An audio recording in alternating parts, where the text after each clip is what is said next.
si aad siiso su'aasheedii ugu horreysana haddii aan soo usii galo dunida maanta saameyn weyn ayaa COVID-19 ama coronavirus uu ku yeeshay dalkeenana kiisas badan ayaa hadda uu soo ritay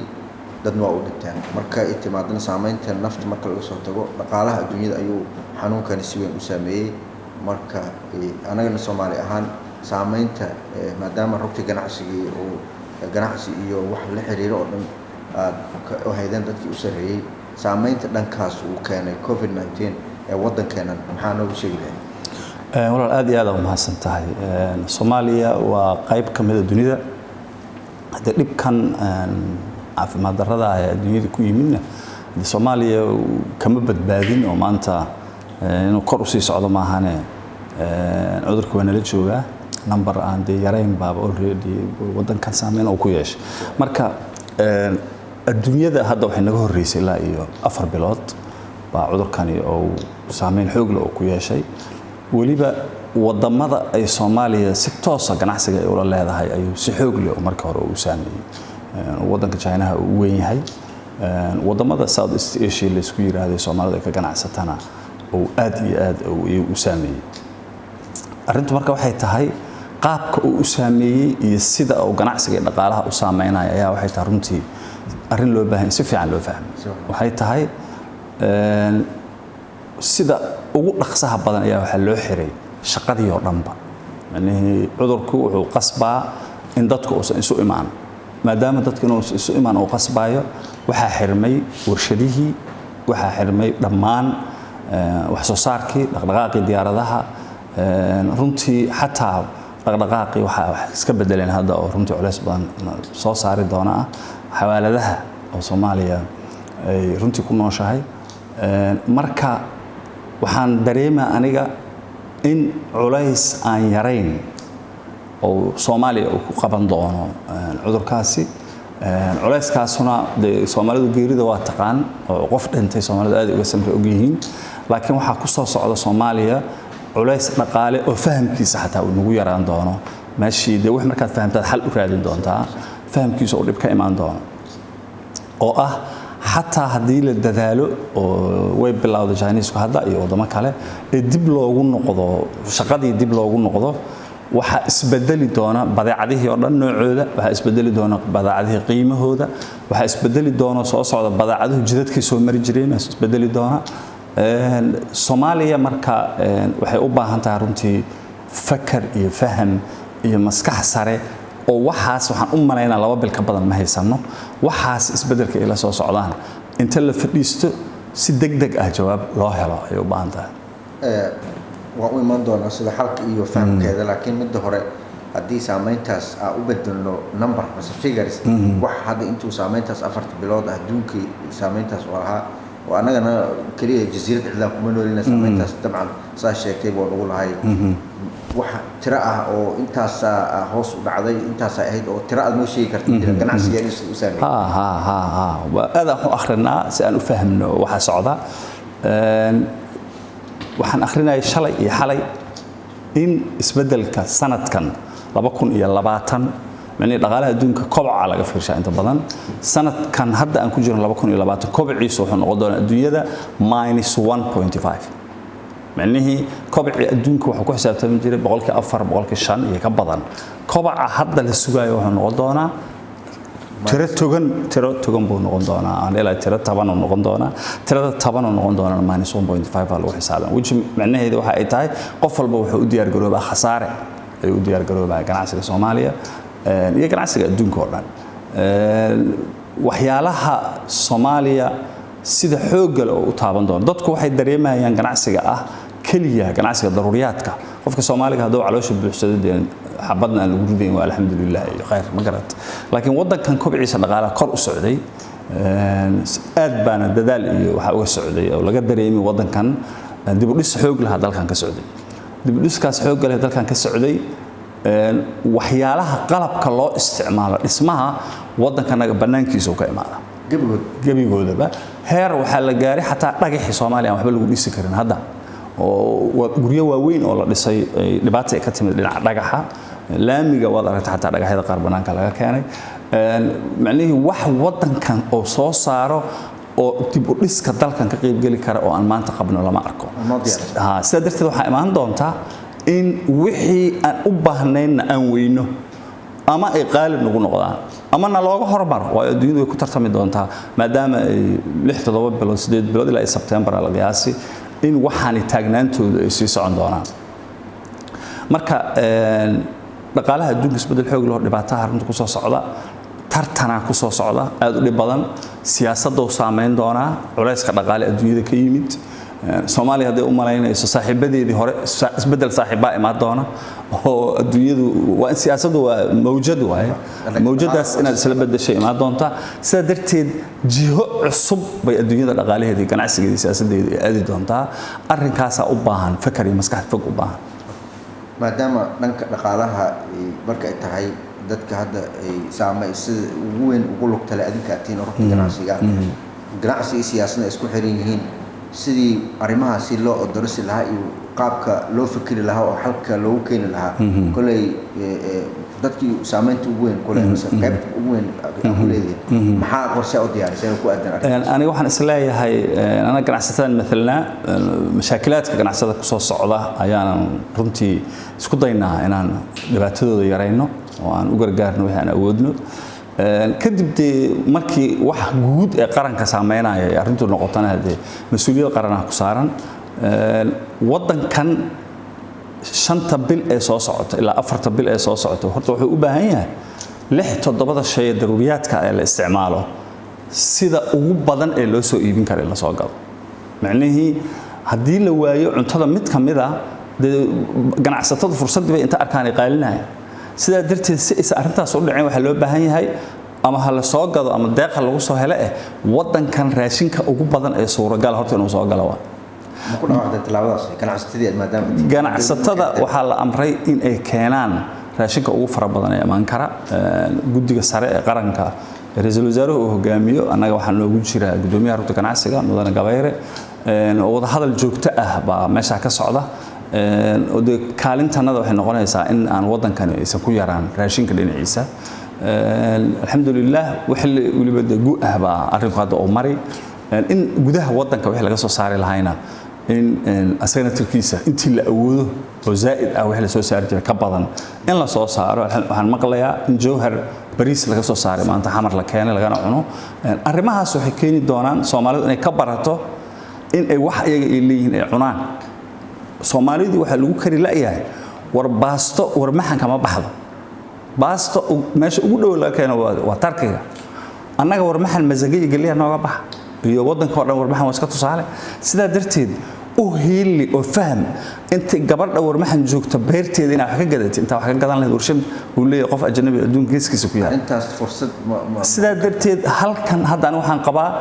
oo la hadlay ra'iisul wasaaraha iyo mas'uuliyiinta wadanka in ay qasbaan waxa wadanka yaaleen la cuno dadkanagu waa inay bartaan inay cunaan anjeerada muufada digirta dadkana waa inay cunaan inay bartaan soorta inay cunaan wadankan hadda fursad u haystaa in lagu qasbo dadku inay waxaas cunaan laakiin haddana waxaad arkaysaa dadkanagi hadii laga jiifto oo bariiskii baasadii iyo imaanshahooda la yareeyo culays kale keeni laakiin in fursada laga faa'iideysto sida looga faa'iideysan maxay tahay siyaasadda dhaqaalaha waxa kamid ah ama waxaan la yiraahdo qorsheynta dhaqan dhaqaale ee adduunyada ama wadan uu leeyahay waxa kamid ah waxaad rabtaa dadkaagu inay cunaan anjeere iyo muufa iyo galey iyo digir rabtaa inay cunaan halkaas waxa gelinay gargaarka ahaysatid halkaas waxa uu heelinay dadka beeraya waxaas si dadku ay u cunaan cuntada wadanka waa in suuqa bukaaraha ay dhacdo kiilada galeyda iyo kiilada masagada ama madaalka galeyda madaalka masagada waa inuu 5 jeer ka hoos maraa kana qiimo raqiisnaada kan baastada Soomaalida garan maanta ragan dhalinyarada mar walba sheekaysanayna waxay ii sheegaan baastada ka raqiisan galeyda waa ceeb calaygu wadankaasi waxa ay sheegaysaa arrintaas ma leh nidaam dhaqan dhaqaale ma leh wadan waxa banaanka uga imaana uu ka raqiisan waxa gudahooda ka soo baxa dalkaasi hoggaan dhaqaale ama hoggaan aqli ee ganacsi ma leh waa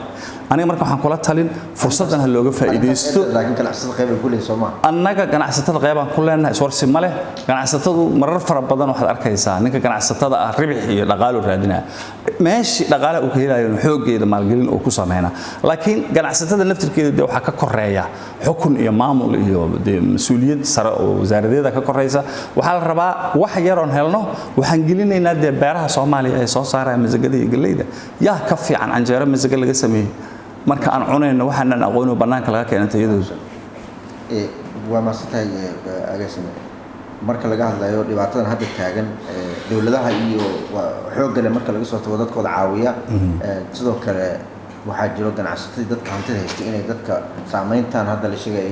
ay caawiyaan waxaadna ogeyd in ganacsato oo dalal kale ah ay wadanka ay qalab keeneen oo Alibaba oo kamid ah Jamal adinka xilligan la joogo saameynta aad hadda ka dhawaajisay wali la fila qaybteedana already la arkay Ramadan wala si galaya dadkeenan waa dhibaato badan jirto ganacsi ahaan maxaa diyaariseen oo arrinkaas ku adiga ganacsatada runtii kaalinta ay runtii aan ku amaanay kuna fiican yihiin waxa kamid ah mar kasta oo wadankan iyo dadkiisu ay dhibaato ay dhacdo runtii kama seexdaan si degdeg ah ay isugu yimaadaan oo wixii ay awoodaan ay ku caawiyaan inkastoo ka fiicnaan lahayd hadii la furi karo sanduuq joogto u furan oo ganacsatada ninka awooda wax ku shubo intii la carari lahaa markii ay dhibaatadu ay dhacdo sadarteed daadadka aan ognahay iyo waxyaalo fara badan oo abaara ah oo wadankan ka dhacay ganacsatada ay u gurmadeen dhawaaqa hadda naftirkeeda in waxtar la sameeyo oo dadka loo gargaaro waa uu jira dhawaaqaasi tusaale yar hadda ku siiyo mobilkan hadda wacdada isgaarsiinta waxa ay u tarayso umada waad aragtay oo fahamka cudurkan dadka inuu qof walba gurigiisa uu galo oo awal hormood lacag bay heli jirtay inta yarta laakiin hadda way ugu tabarucaysaa dadka inay maqlaan cudurka horta inuu jiraba oo iyo sidii looga gargaari lahaa waxa kale oo jira ganacsatadu bangi ay leeyihiin oo bangiga beeraha la dhaho oo beeraha u gaar ah hadda wuxuu bixiyaa oo bilaabay adiga usbuucan in dadka beeraleyda yaryar ah ee soo saari jiray waxyaalahan daruuriga dalka ka soo baxa in la gargaaro oo lacaga maartay ama deeqa ama deyna la siiyo si ay beerahoodii ay dib ugu noqdaan waad arkaysaa dalkan dalagiisa waxa hoos u dhigaya dagaalada sokeeye iyo dagaalo kale oo wadankan ka socda iyo daadad fara badan oo wadankan ay markii roob jiro oo dadka ka soo qaxinaya beerihii keenaya magaalooyinka waaweyn kadibna dib sidii loogu cilaa ay adkaatay ama marmarka qaar siyaasad noqoto in dib loo celin dadkaas marka hadii la dhiirigeliyo oo wax yar ay ku bilaabaan beerahooda ay heli karaan way noqonayaan ganacsatada marka bangigaas beeraha ay runtii bilaabeen in ay dadka wax ay ku gargaaraan marka ganacsatada way dadaalayaan taas waa waqti dheer oo qof beer inuu abuurto waqti sugu laakiin waxaan ka hadlaynaa hadda dadkan barakacayaasha meelaha magaalada duleedka joogan iyo dadkan kale waxa hadda oo diyaar ah oo dadkan ma jiraan taas marka laga soo tago waa horumarin dhaqaale laakiin dadka barakacayaasha ee wadanka gudihiisa jooga xanta magaalada si fiican u dhageysatid waxaad maqlaysaaba ayagii baa rabaa in lagu haayo magaalada kaash lacag loo qaybiyaa iyo raashin loo qaybiyaa ninkaasi ma baxinba ninkaasi wuxuu bilaabay inuu sigaarka sida loo cabay iyo sarwal jeans sida loo gasho inuu barto marka beer iyo culeyskeeda iyo qalaalkeeda uma socdo ganacsataduna hadii macnuutahay hal mar oo dad wax siisaa wax weyn ma taraysa ganacsatada waxay rabaan oo bangigaas oo kale oo xiisayn in wixii oo geliyo ay dib ay u soo celiyaan oo kuwa kale la siiyo hadana laakiin hadii hal mar wax baa la idin rabaa leeyahay ganacsatada waa heli karaan hal mar oo kaash ay bixiyaan xigmadna ma aha sababta bangiga loo aasaasay oo loo sameeyay waxa ay ahayd in dalaga beeraha iyo xoolaha lagu hayo meeshoodii lagu hayo oo dadka ay gargaaraan adayto waxa ka dhawaajisay in wadankan waxa uu soo saarayo oo dib u dhis ahaato bidda cuntada aan ka hadlaynay ahayd arintaasi